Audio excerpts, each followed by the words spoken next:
Hello नमस्कार साथियों, जैसा कि बेटा आपको पता है आपका पॉलिटिकल साइंस का एग्जाम काफ़ी करीब आ गया है और एक वीडियो मैंने कल भी आपके लिए रिकॉर्ड कर दी थी जो दूसरे बुक की थी। इसमें आज फर्स्ट बुक के पहले 4 चैप्टर के इंपॉर्टेंट क्वेश्चन दे रहा हूँ। और हाँ, रात को बेटा लाइव से जुड़ना ना भूलें। चलो जल्दी से शुरू कर देते हैं। मोस्ट इंपॉर्टेंट क्वेश्चन जो पहले चैप्टर यानी कि 2 ध्रुवीयता के अंत के हैं, 4 मार्क्स के। पहला क्वेश्चन आ सकता है बेटा, दूसरे विश्व युद्ध के बाद सोवियत संघ महाशक्ति के रूप में उभरा, कथन की पुष्टि कीजिए। कहने का मतलब ये है बेटा, इसमें आप बताओगे कि किस तरीके से सोवियत संघ या किन कारणों से सोवियत संघ एक महाशक्ति बना। तो देखो उसकी ट्रांसपोर्टेशन सिस्टम काफी अच्छा था, यानी कि जितना भी सोवियत सिस्टम की अच्छाइयां हैं वो सारी आपको लिख देनी है। ट्रांसपोर्टेशन सिस्टम काफी अच्छा था और क्या नाम है, कम्युनिकेशन सिस्टम काफी अच्छा था। छोटी से लेके बड़ी चीज यानी कि सुई से पिन से लेके कार तक वो खुद बनाते थे, यानी कि उनका घरेलू उपभोक्ता उद्योग काफी विकसित था। और उसके साथ साथ क्या था बेटा कि उधर जितनी भी चीजें थी, आई मीन टू से जो जनता की बेसिक नीड थी वो सारी नीड कौन फुलफिल करती थी? सरकार करती थी। क्लियर है? और उधर बेरोजगारी भी नहीं थी। ठीक है, ये सारी चीजें होगी जिन कारणों से सोवियत संघ आगे बढ़ता चला गया और एक महाशक्ति के रूप में उभरा। अगला क्वेश्चन है बेटा इसका, देखो यहीं पे मैंने और में लिखा हुआ है या ऐसे भी लिख के आ सकता है सीधा था कि सोवियत प्रणाली की मुख्य विशेषताओं का वर्णन करो। ठीक है, तो दोनों का आंसर कॉमन होगा जो मैंने अभी आपको बताया। फिर इसमें सेकंड क्वेश्चन है जो मेन बेटा, सोवियत प्रणाली की कमियों का वर्णन कीजिए। कमियां क्या क्या हो सकती हैं बेटा, याद रखना, मेरे साथ याद रखोगे। कमियां क्या है? उधर जो बेसिकली मैंने आपको बताया उधर का उपभोक्ता उद्योग काफी अच्छा था, लेकिन जो भी आइटम प्रिपेयर होती थी उसके पश्चिमी देशों के मुकाबले क्वालिटी काफी लो होती थी। उसके साथ साथ क्या बेटा, उधर बेरोजगारी बहुत ज्यादा थी। ठीक है, एक ही पार्टी का दबदबा था। उधर की जो बेसिकली नौकरशाही थी वो क्या हो चुकी थी? निरंकुश हो चुकी थी। तो ऐसे कई सारे पॉइंट्स में आप इसे एक्सप्लेन कर सकते हैं। क्लियर है? आपको ये सोवियत प्रणाली की कमियां और विशेषताएं समझ आ गई होंगी। अगला क्वेश्चन है बेटा यहाँ से, मिखाइल गोर्बाचेव, बहुत इंपॉर्टेंट क्वेश्चन है। देखो थर्ड क्वेश्चन कि मिखाइल गोर्बाचेव सोवियत व्यवस्था में सुधार क्यों करना चाहते थे। तो मिखाइल गोर्बाचेव के सोवियत व्यवस्था में सुधार करने के क्या क्या कारण थे? क्योंकि वो चाहते थे कि उसे पश्चिमी देशों के मुकाबले बनाया जाए, उनको वो चाहते थे कि ज्यादा लोकतांत्रिक बनाया जाए, उनका मानना था ज्यादा से ज्यादा लोगों को आजादी दी जाए। ठीक है, और वो चाहते थे कि हमारे पश्चिमी देशों से संबंधों को नॉर्मलाइज किया जाए, यानी कि जो लड़ाई झगड़े चल रहे थे पश्चिमी देशों से उन्हें क्या कर दिया जाए? नॉर्मल कर दिया जाए। क्लियर है बेटा बात? ठीक है, आगे आ जाते हैं हम अगले क्वेश्चन पे। हमारे चौथा क्वेश्चन है, सोवियत संघ के विघटन का प्रभाव भारत जैसे विकासशील देशों पर साफ दिखाई देता है, कथन के पक्ष में उत्तर की पुष्टि कीजिए। जी बिल्कुल इंपॉर्टेंट क्वेश्चन है कि जो सोवियत संघ का विघटन हुआ, सोवियत संघ के विघटन का परिणाम हमारे किस पर दिखाई देता है? भारत जैसे विकसित विकासशील देशों पर। विकासशील देशों का मतलब क्या है बेटा? विकासशील देशों का मतलब क्या है? कुछ ऐसे देश जो अभी विकास की राह पर चल रहे हैं। जी हाँ, बिल्कुल। जैसे ही सोवियत संघ टूटा, सोवियत संघ के टूटते ही जैसे ही सोवियत संघ क्या हुआ? ब्रेक हुआ। सोवियत संघ के ब्रेक होते ही एक बड़ी समस्या सामने आई जो क्या थी? अमेरिका का प्रभुत्व स्थापित होने लगा। और अमेरिका के प्रभुत्व के साथ हमें कई सारी समस्याएं दिखाई देने लगी, चाहे वो बड़ी बड़ी एजेंसीज हो जैसे IMF, WTO है ना, या कोई भी ऐसी एजेंसी जो वर्ल्ड लेवल पर काम करती है। उन सब पर किसका प्रभाव दिखाई देने लग गया? सभी एजेंसीज पर प्रभाव दिखाई देने लगा। किसका बच्चा? सोवियत अमेरिका का। क्लियर? क्योंकि अब वर्ल्ड क्या हो चुका था? यूनिपोलर हो चुका था। ठीक है, यानी कि एक ध्रुवीय हो चुका था। कोई दिक्कत? अगला है बेटा क्वेश्चन कि पूर्व सोवियत संघ के अधिकांश गणराज्य की संघर्ष की आशंका वाले क्षेत्र हैं। वेरी गुड, बहुत इंपॉर्टेंट क्वेश्चन है और कई बार पेपर में रिपीट होता है बेटा कि सोवियत संघ में जो पूर्व सोवियत संघ के गणराज्य थे उधर हमेशा ही क्या चलता रहा? उसके बाद जब सोवियत संघ आजाद हुआ ना, तो सोवियत संघ के आजाद होने के बाद यानी कि सोवियत संघ के ब्रेक डाउन होने के बाद उधर हमेशा से ही एक प्रॉब्लम दिखाई दी। वो प्रॉब्लम किस चीज की थी बेटा? वो प्रॉब्लम थी हमारी बेसिकली अगर हम बात करें तो संघर्षीय तनाव की स्थिति दिखने की, है ना। संघर्षीय तनाव का मतलब क्या होता है मेरे बच्चा?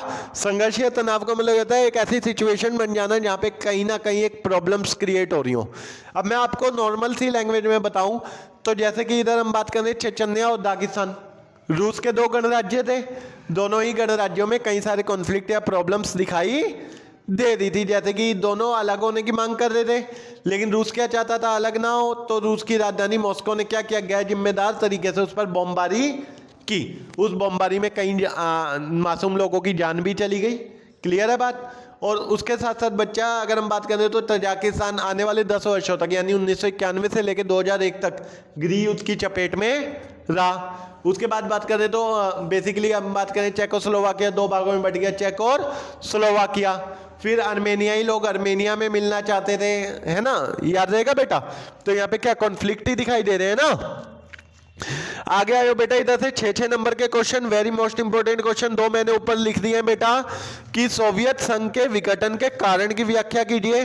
तो सोवियत संघ की जो सोवियत प्रणाली की कमियां थी वही उसके विघटन का आगे जाके कारण बनेंगे। यानी विघटन का मतलब क्या होता है बेटा, टूटना। तो टूटने का कारण क्या बनेगा, जो उसकी कमियां है। क्लियर हो गई बात। अब क्या क्या हो गया, जैसे कि निरंकुश सत्तावादी, मतलब जो उधर की राज्य व्यवस्था थी वो निरंकुश और सत्तावादी हो गई थी। प्रशासनिक तंत्र जवाबदेह नहीं रहा था, ठीक है। और बेसिकली अफगानिस्तान वॉर में इंटरफेयर कर रहे थे, वेपन्स की रेस कर रहे थे, यानी कि अपने पास तो अर्थव्यवस्था बिल्कुल गतिरोध हुई थी, लेकिन दूसरे में भी जाके इंटरफेयर मार रहे थे। तो ये सब इतने सारे कारण आप लिख सकते हो सोवियत संघ के टूटने के। क्लियर है। उसके बाद है बच्चा सोवियत संघ के विघटन के परिणाम। तो सबसे बड़ा परिणाम तो हमें यही दिखाई दिया कि जो शीत युद्ध चल रहा था, यानी कि जो बेसिकली अगर हम बात करें शीत युद्ध का मतलब क्या होता है मेरे बच्चा, शीत युद्ध का मतलब है कोल्ड वॉर। तो कोल्ड वॉर किस में चल रहा था, 2 महाशक्तियों में चल रहा था। एक महाशक्ति अमेरिका थी तो दूसरी सोवियत संघ। अब एक महाशक्ति खत्म हो गई यानी कि सोवियत संघ खत्म हो गई तो शीत युद्ध भी खत्म हो गया। फिर जो वर्ल्ड था यूनिपोलर हुआ पहले और धीरे धीरे वो मल्टीपोलर होना शुरू हो गया, यानी कि पहले एक ध्रुवीय बना और धीरे धीरे वो बहुध्रुवीय होना शुरू हो गया। क्लियर है। उसके बाद अगर हम बात करें बेटा तो और भी कई सारी समस्याएं सामने आई, बेसिकली जैसे कि 15 नए गणराज्य का उदय हो गया। 15 नए गणराज्यों का मतलब क्या है बेटा यहाँ पे कि एक तो रूस प्लस 14 अदर हमारे सामने आए। क्लियर है। और उसके साथ साथ हमें और भी कई समस्याएं देखने को मिली, मतलब कुछ और अच्छे परिणाम और समस्याएं दोनों देखने को मिली। जैसे कि एक अच्छा परिणाम ये हुआ जो हथियारों की होड़ चल रही थी, जो वेपन्स की रेस चल रही थी, वो भी खत्म हो गई। क्लियर है बात बेटा। ऊपर से आपको एक्सप्लेन कर रहा हूं, इन्हें डिटेल में लिख लेना है ना। अगला आ गया बेटा, इसमें से जो मैंने पहला क्वेश्चन लिखा है 4 नंबर का, यूरोपीय संघ यूरोपीय संघ की आर्थिक और राजनीतिक विशेषताओं का वर्णन करो। बहुत इंपॉर्टेंट क्वेश्चन है, ठीक है। उसकी विशेषताएं पूछ सकता है तो आर्थिक और राजनीतिक विशेषताओं के संदर्भ में आपको बतानी होंगी। जैसे कि आर्थिक विशेषताओं की बात करूं तो बेटा उसका वर्ल्ड ट्रेड में अमेरिका से 3 गुना योगदान है। उसकी जो मुद्रा है यानी कि यूरो, वो खुद अमेरिका के डॉलर के लिए खतरा बनी हुई है। और अगर हम बात करें इसकी कंपनियों का प्रभाव एशिया और यूरोप जैसे बड़े देशों में भी दिखाई देता है। क्लियर है बात। और अगर बात करें राजनीतिक की, बेटा ऐसे ही इसकी आर्थिक के साथ साथ कुछ राजनीतिक विशेषताएं भी हमें देखनी है।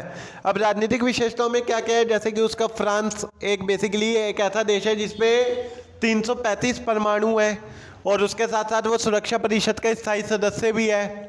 टेक्नोलॉजी के मामले में दुनिया का दूसरा स्थान रखता है। क्लियर हो गई बात बेटा। ठीक है। आगे देखें तो अब यूरोपीय संघ की कुछ कमियां देखनी होंगी। कमियों में बेटा हम कई सारी कमियां बता सकते हैं, जैसे कि 2003 में उन्होंने एक कॉमन कॉन्स्टिट्यूशन बनाने की कोशिश की थी, एक संविधान बनाने की कोशिश की थी जो सफल नहीं हुई थी। उसके बाद उसकी जो मुद्रा है यूरो को 2 देश स्वीडन और डेनमार्क नहीं मानते। उसके बाद वो मॉस्ट्रिच ट्रीटी को भी नहीं मानते, कौन, स्वीडन और डेनमार्क।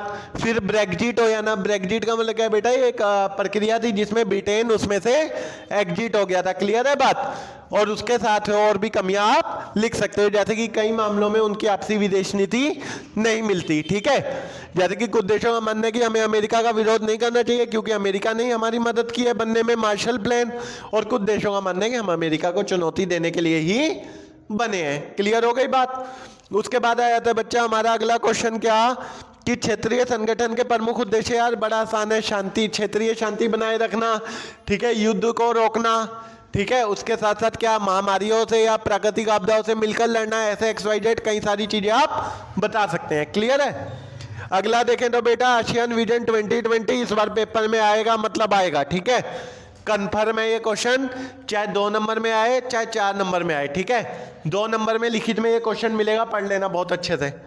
अगला है बेटा एक ये 4 नंबर में देखो चीन के 3 क्वेश्चन है बेटा, भारत चीन संबंध, ठीक है, चीन की बदलती हुई अर्थव्यवस्था, और चीन की अर्थव्यवस्था में नाटकीय रूप से बदलाव तो आया लेकिन उसका फायदा सब तक नहीं पहुंचा। ये क्वेश्चन वेरी मोस्ट इंपॉर्टेंट है, ठीक है, क्योंकि हाँ बिल्कुल सही बात है, बदलाव तो हुआ लेकिन उसका फायदा हर कोई नहीं उठा पाया, क्योंकि गांव और शहर के बीच की खाई का अंतर बढ़ गया, महिलाओं के काम की स्थिति बिल्कुल ठीक नहीं थी, प्रदूषण बढ़ता चला गया, ठीक है, शहरी और गांव इलाके का भी अंतर काफी हद तक क्रिएट हो गया। क्लियर हो गई बात? ये सारे पॉइंट आप इसमें बता दोगे।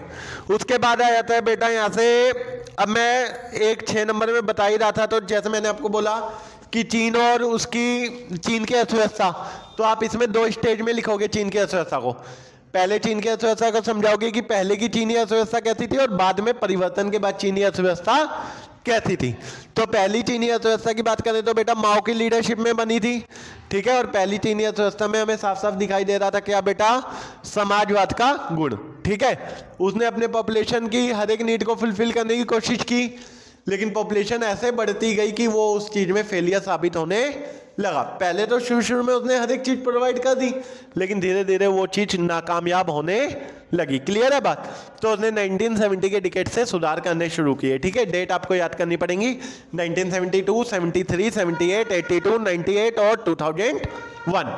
अब किसमें क्या क्या हुआ, तो अगर मैं बात करूं बेटा, 1972 में एकांतवाद समाप्त, 1973 में 4 क्षेत्रों में आधुनिकीकरण की नीति, 1978 में खुले द्वार की नीति, 1982 में कृषि को प्राइवेट किया, 1998 में उद्योगों को प्राइवेट किया, और एंड में जाके 2001 में वो WTO का हिस्सा बन गया। क्लियर है? फिर उसके बाद बेटा एक क्वेश्चन यहां से पूछ सकते हैं क्या, देखो यूरोपीय संघ किस प्रकार आर्थिक संगठन से राजनीतिक संगठन के रूप में बदला, तो इसका पूरा प्रोसेस बताना है डेट वाइज, ठीक है। जैसे कि सबसे पहले मार्शल प्लान से स्टार्ट करोगे, फिर 48 का बताओगे, फिर 49 का बताओगे, फिर 57 का बताओगे, फिर 79 का बताओगे, और फिर 92 का बताओगे। 92 की जो एंड मोस्ट्रिच ट्रीटी है, मोस्ट्रिच ट्रीटी के तहत ही जो यूरोपीय संघ का गठन हुआ था। यानी कि बेसिकली पहले ये आर्थिक रूप से बना था, लेकिन धीरे धीरे राजनीति का भी फॉर्म लेने लग गया। क्लियर है?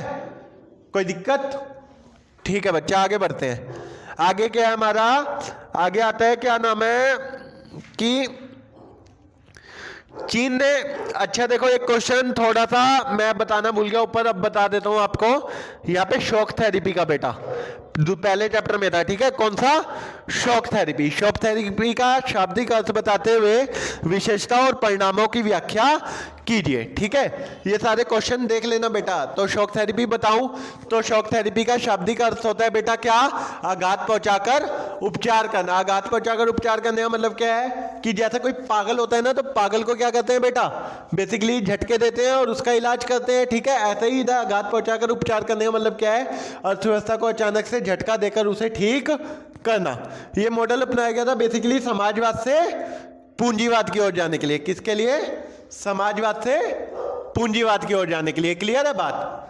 ठीक है। उसके बाद अगर हम देखें बेटा, तो इसके क्या क्या मतलब विशेषताएं क्या थी, तो इसे वर्ल्ड बैंक और IMF ने मिलकर तैयार किया था। ये पूंजीवाद से समाजवाद की ओर संक्रमण, समाजवाद से पूंजीवाद की ओर संक्रमण का एक तरीका था, ठीक है, याद रहेगा। और इसके परिणाम क्या क्या हुए, तो परिणाम में बेटा माफिया वर्ग का उदय हुआ, ठीक है। उसके साथ साथ क्या नाम है, सब चीजें जो पहले समाजवादी यानी कि सरकारी थी वो सारी प्राइवेट हो गई। समाज कल्याण की पूरी जो पुरानी एक नीति चल रही थी, एक व्यवस्था चल रही थी, वो भी समाप्त हो गई, ठीक है। और उसके साथ साथ बेटा सबसे बड़ी गैराज सेल, इसका एक सबसे बड़ा परिणाम देखने को मिलता है, ठीक है। सबसे बड़ी गैराज सेल का मतलब पता है ना, 90% उद्योगों को यानी कि 90% उद्योगों को औने पौने दामों पर बेच दिया गया था। औने पौने का मतलब क्या होता है बच्चा मेरे, कम कम दामों पर। क्लियर? आ रहा है समझ सबको? ठीक है, आगे बढ़ते हैं बेटा। आगे अगर हम देखें तो बेटा यहां से आसियान के 3 प्रमुख स्तंभ, बहुत बार पूछा हुआ क्वेश्चन है। आसियान के 3 प्रमुख स्तंभ, ठीक है, कौन कौन से थे? आसियान आर्थिक समुदाय, आसियान सुरक्षा समुदाय और आसियान सांस्कृतिक समुदाय, ठीक है। आसियान आर्थिक समुदाय, बेसिकली ये तीनों स्तंभ 2003 में तैयार किए गए थे। कब किए गए थे? 2003 में, ठीक है। और आसियान आर्थिक समुदाय का मुख्य उद्देश्य था आर्थिक रूप से जो भी मतलब बेसिकली एक दूसरे की मदद करेंगे सब, ठीक है, इकोनॉमिकली। 10 देश थे, 10 देश कौन से थे वो आपको नाम पता ही होंगे बच्चा, ठीक है। 10 के 10 देश एक दूसरे की इकोनॉमिकली मदद करेंगे। ये तो आर्थिक का उद्देश्य था। सांस्कृतिक का उद्देश्य क्या था? एक दूसरे की संस्कृति की रिस्पेक्ट करेंगे। और सुरक्षा कम्युनिटी का उद्देश्य क्या था बेटा? कि 10 के 10 देश एक दूसरे की रक्षा करेंगे। अगर एक पर भी हमला होता है तो उसे सब के सब अपने ऊपर हमला मानकर चलेंगे। क्लियर है? उसके बाद आ जाता है बेटा हमारा क्या, अगला चैप्टर। यहां से आ जाता है बेटा पाकिस्तान में लोकतंत्र ना रहने के कारण, बहुत बार पूछा गया क्वेश्चन है, वेरी मोस्ट इंपॉर्टेंट क्वेश्चन है, सभी बच्चे जरूर रटें, ठीक है, बिल्कुल रट्टाफिकेशन करें इस क्वेश्चन को लेकर। क्लियर है? यानी याद देखो, नॉर्मल सी बात है, उधर जो धार्मिक गुरु थे उनकी धमा चौकड़ी थी, ठीक है। धमा चौकड़ी का मतलब जानते ही हो क्या होता है? कि उनका दबदबा था, प्रेशर बना रखा था। उसके साथ साथ क्या था बेटा, और क्या था उसके साथ? बेसिकली उधर की पॉलिटिकल पार्टीज काफी ज्यादा वो थी, क्या कहते हैं उसे, नॉर्मल लैंग्वेज में आपसे बात करूं तो काफी भ्रष्टाचारी थी। तो जनता भी उनकी पॉलिटिकल पार्टी से कोई खुश नहीं रहती थी। उसके साथ उनके मन का एक वहम कि अगर वो बेसिकली उधर सैन्य शासन होगा तो उनकी सेना भारतीय आर्मी को हरा देगी। क्लियर हुई बात? ये सब था। और अंतर्राष्ट्रीय सहयोग भी उसे कोई खास नहीं मिलता। क्लियर है? ये था पाकिस्तान में लोकतंत्र ना कायम रहने का कारण। अगला क्वेश्चन है भारत और बांग्लादेश के संबंध। बहुत इंपॉर्टेंट क्वेश्चन है, ये 2 क्वेश्चन बिल्कुल रटना, ठीक है। और भारत और पाकिस्तान के सुधरते संबंध भी पूछ लेता है कभी कभी, ठीक है। भारत और पाकिस्तान के सुधरते संबंध, वैसे तो देखो यार पाकिस्तान सुधरने लायक है नहीं है, ठीक है, क्योंकि कुत्ते की पूंछ कभी सीधी नहीं होती, ठीक है। लेकिन फिर भी कुछ कुछ संबंध सुधरते हुए हमें दिखाने ही पड़ेंगे, जैसे कि 1960 का, ठीक है, सिंधु नदी जल समझौता, 1966 का ताशकंद एग्रीमेंट, 1972 का शिमला समझौता, ठीक है, फिर लाहौर बस समझौता, ठीक है, ये सारे हमें बताने होंगे। क्लियर हो गई बात? उसके बाद आ जाते हैं बेटा हम कि यहां से आ जाओ सीधा 6 नंबर में। यहां से बेटा ये 2 क्वेश्चन मैंने लिखे हैं, बहुत इंपॉर्टेंट है ये, जो नीचे तीसरा और चौथा लिखा है मैंने। यहाँ पे एक तीसरा लिखा है, दक्षिण एशिया के देश एक दूसरे पर अविश्वास करते हैं, इससे अंतर्राष्ट्रीय मंचों पर यह क्षेत्र एकजुट होकर अपना प्रभाव नहीं जमा पाते। सही बात है। बेसिकली क्या है, दक्षिण एशिया के जितने भी देश हैं उनमें आपसी बनती नहीं है, जिस वजह से अंतर्राष्ट्रीय मंच पर ये उतने ज्यादा सक्सेस नहीं हो पाते जितने लाइक यूरोपीय संघ जैसे समूह सक्सेस हुए। क्लियर? तो बेसिकली आगे बोले, इस कथन की पुष्टि में कोई 2 उदाहरण दे और दक्षिण एशिया को मजबूत बनाने के लिए उपाय भी बताएं। उसके कोई 2 उदाहरण देने हैं कि ये कैसे कैसे होता है और उसे मजबूत बनाने के कोई 2 उपाय बताने हैं, ठीक है। आप 2 उदाहरण दे सकते हो। मान लो भारत और पाकिस्तान के संबंधों का एग्जाम्पल दे दो, कटुता है ये, ठीक है। और भारत और बांग्लादेश के संबंधों का भी एग्जाम्पल देख सकते हो, उधर भी कटुता है। क्लियर हो गई बात? आ गई बात समझ? तो वो अंतर्राष्ट्रीय मंच पर एक नहीं हो पाते। क्लियर? और उसके बाद सुधारने के कोई 2 उपाय बताने हैं ना, तो 2 उपाय आप बता सकते हो बड़ी आराम से कि टाइम टू टाइम मीटिंग करनी चाहिए, युद्ध की जगह शांति को बढ़ावा देना चाहिए, ठीक है, XYZ कई सारी चीजें आप बता सकते हो। क्लियर है? उसके बाद और बेटा किसी को अगर बच्चे को सही आंसर नहीं पता लग पाने तो वो पूछ लेना है ना कमेंट बॉक्स में, बिल्कुल पूरा आंसर बता दूंगा। अगला है बेटा, दक्षिण एशिया में द्विपक्षीय संबंधों को बाहरी शक्तियां कैसे प्रभावित करती हैं। वेरी मोस्ट इंपॉर्टेंट क्वेश्चन है। बाहरी शक्तियों मतलब क्या है? लाइक एशिया, बेसिकली एशिया और अफ्रीका जैसे देशों को चीन, अमेरिका और सोवियत संघ, ये वो बड़े देश हैं जो पूरे, सोवियत संघ तो अब नहीं है, रूस है, तो ये हैं जो बड़े रूप से प्रभावित कर रहे हैं। जैसे कि अगर हम बात करें अमेरिका कैसे प्रभावित करता है, तो अमेरिका की कई सारी कंपनियां या अमेरिका का बड़ी बड़ी एजेंसियों पर क्या है? कब्जा है, ठीक है। और अमेरिका हमेशा से ही नजर टिकाए रहता है कौन से? एशिया के देशों पर। क्लियर है बात? और हमेशा से ही वो चाहते हैं कि एशिया के देशों के रिसोर्सेज को हड़पा जाए। अगला है बेटा,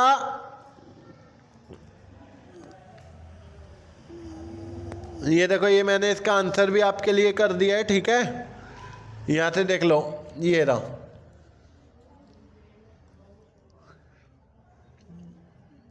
ठीक है बेटा, ये पढ़ लेना। मैं हल्का हल्का स्क्रॉल कर रहा हूँ यहाँ पे दक्षिण एशिया को मजबूत बनाने के संबंध भी लिखे हुए हैं। क्लियर? फिर अगला आया था बेटा अंतरराष्ट्रीय संगठन। अंतरराष्ट्रीय संगठन का मतलब क्या है? इंटरनेशनल ऑर्गेनाइजेशन, ठीक है। इंटरनेशनल ऑर्गेनाइजेशन का मतलब क्या है बेटा? बेसिकली अंतरराष्ट्रीय स्तर पर कौन से संगठन आज के टाइम पे हैं, ठीक है। तो अगर हम बात करें तो बेटा अंतरराष्ट्रीय संगठनों की एक क्वेश्चन है 1991 के बाद विश्व में शक्ति संतुलन बदल गया, कथन के पक्ष में तर्क देते हुए बताइए दुनिया में कौन कौन से बदलाव आए। नॉर्मल सी बात है यार, सोवियत संघ टूट गया, सोवियत संघ के टूटते ही जो शक्ति थी उसमें बदलाव दिखाई देने लगे, वर्ल्ड यूनिपोलर हो गया। यूनिपोलर का मतलब क्या होता है, एक ध्रुवीय हो गया। अब सारा प्रभाव किसकी साइड पहुंच चुका था, अमेरिका की साइड पहुंच चुका था। अमेरिका अपना दबदबा बनाने लगा और विकासशील देशों को प्रभावित करने लगा और बड़ी बड़ी एजेंसीज पर भी उसका प्रभाव जमने लगा। लेकिन ज़्यादा दिन ये प्रभाव नहीं चल सका, धीरे धीरे वर्ल्ड मल्टीपोलर होने की साइड बढ़ता चला गया। तो इस तरीके से शक्ति परिवर्तन को आपको क्लियर करना है। अगला बेटा क्वेश्चन सन 1992 में बेटा स्टार कर लो इस क्वेश्चन को, ठीक है। पिछले जो 11th के पेपर थे उसमें भी कुछ क्वेश्चन ही स्टार कराए थे, बिल्कुल वो क्वेश्चन आए थे, आप भी स्टार कर लो कि सन 1992 में संयुक्त राष्ट्र संघ की आम सभा में एक प्रस्ताव स्वीकृत हुआ।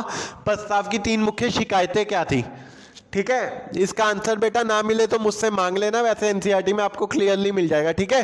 शिकायतों में मैं नॉर्मल सा अगर आपको बताऊं तो ज़्यादा शिकायतें यही थी कि जो अब बेसिकली यूएनओ है वो राजनीतिक वास्तविकताओं की नुमाइंदगी नहीं करता, यानी कि पॉलिटिकल रियलिटीज़ को नहीं देखता, बल्कि बेसिक अगर हम देखें तो वो पॉलिटिकल रियलिटीज़ के बल पे ना चल के किसके बल पे चलता है बालक, 5 देशों के जिन्हें वीटो प्राप्त है, ठीक है, और उन्हीं का दबदबा होता है और पश्चिमी देश के हितों की छाप भी दिखाई देती है। एक बार एनसीईआरटी में पढ़ लेना, क्लियर।